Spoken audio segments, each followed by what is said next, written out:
Welcome back. I'm Shane, and this is Relative Time.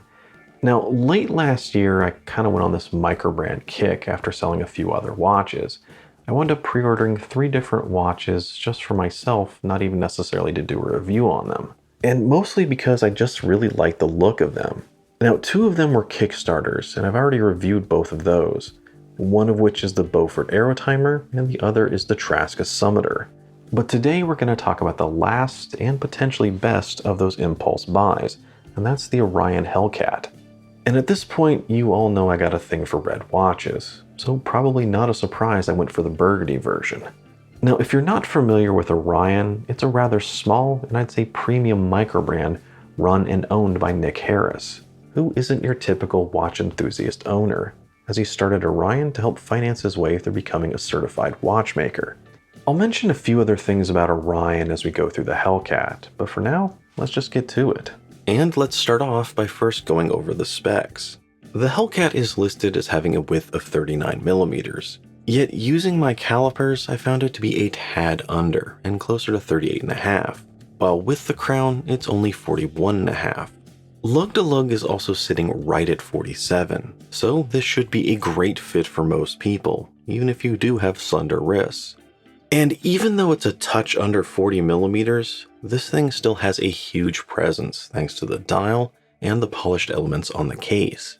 The sapphire crystal is domed, but it's not very tall. There is a curvature to it, but it's not very pronounced.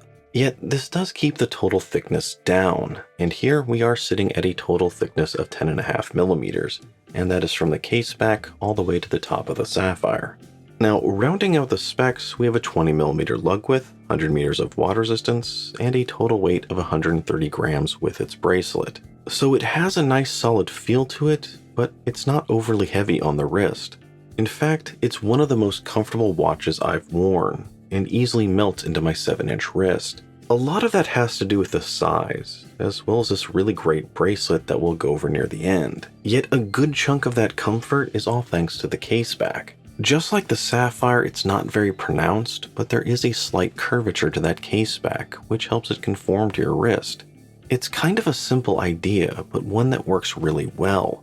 And I think that case back really shows that Orion and Nick are all about the small, fine details when it comes to their watches.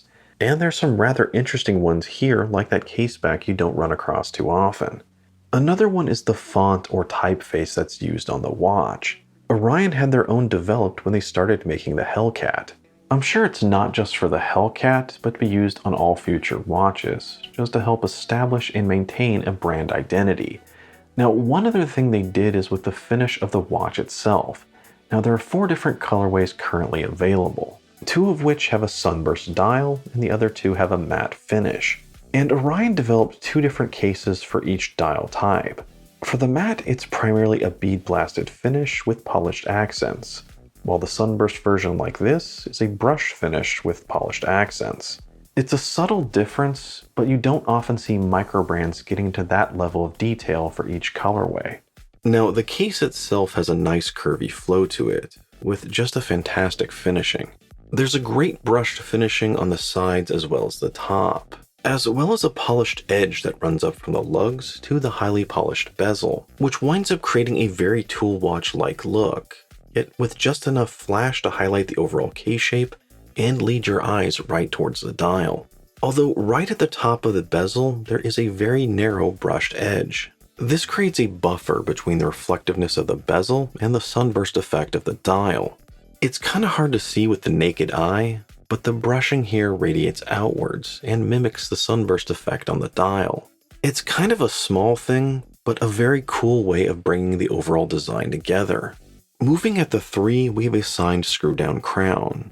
Now, the crown doesn't stick out very far, but there's also no crown guards here, so it doesn't really have to. It's also fairly wide, which makes getting a grip rather easy, which is also aided by the nice diamond knurling on the crown. The knurling here looks great, but visually I think it makes the crown stand out and maybe stand apart from the rest of the watch. Flipping the watch over, you can see that there's a highly polished case back. It's a pretty clean design, with no particulars about the watch on it, which is also kind of a nice way of saying it feels rather empty. Although the one feature on it is something I really love, which is the Orion constellation laser etched on the case back. As a science geek, it's a really cool and really nice touch. However, while heavily designed case backs aren't overly useful, I would have liked to see a bit more here. Perhaps the same design, but embossed into a brushed case back. Now, part of my reasoning behind that is that a highly polished case back, like we have here, has a tendency to get scratched up rather easily, and especially so if you're using a bracelet, and this one already has. Although I would only suggest this kind of a change if they could do it and keep the same curvature on the case back. If not, then comfort is far more important than any flash. Now, one thing to know about the Hellcat is that it is designed to be a pilot's watch. Yet, from a traditional standpoint, I don't see anything particularly piloty about it, although it definitely has a military-style vibe to it. This one is the dark red or burgundy sunburst dial, and it has gold and white highlights. For those keeping track at home, this is my third red watch, so I guess you can kind of say I have a thing for them at this point. Moving from the outside in, we have a golden chapter ring with dots for a minute track. Although at 4 points on the dial, it kind of gets inverted into more of a train track chapter ring. Also at the cardinal points, there are these wider white wedges, with a larger one marking the 12. After that, we have the hour indicators in white. Nothing is really applied here, so it is a bit flat and not much sense of depth. Yet it's still a visually interesting design, and the overall thinness more than makes up for that. In the middle of the dial, you have a golden crosshair, while below the 12 you have the Orion name and logo, and above the 6 you have a little bit of text. All of which is nicely done, and the font is kept rather small to keep the design flowing. Tying everything together is a set of syringe hands, and these are in gold with white lume centers, as well as a gold stick second hand, all of which work well with the design and look rather good in macro. Now, I'm not sure about the other colorways, but there isn't a whole lot of contrast here between the gold and the red dial, and this creates some positives as well as some negatives with the design. First off, it looks fantastic, and when it comes to the text on the dial, I think it helps keep the design rather streamlined and clean. At some angles and lighting conditions, the text actually fades into the background, which makes it something that's there when you look for it, but otherwise it just stays out of the way. However, the downside is that it can be harder to read the minute track in lower lit conditions. You can still tell what time it is and set the watch, but if you're really OCD about being exact, or your eyes are getting older, you might want to look at some of the other colorways. And this also applies to the gold second hand. Again, I love the way it looks, but sometimes it can disappear into that dial. However, the white on the indices as well as the hands offer a ton of contrast in comparison, so those are always easy to make out. And this is also true for the date at the 6. Now, there's also a non-date option for those that would rather, but we're just going to talk about the date here. Overall, I love the positioning at the 6, and I think it works rather well with the design. The white date wheel kind of matches the indices just enough not to distract. Yet, I can't help but think what a color-matched date wheel with white text would look like here. Now, even though I've been a bit nitpicky, I do love this watch and I do love the design.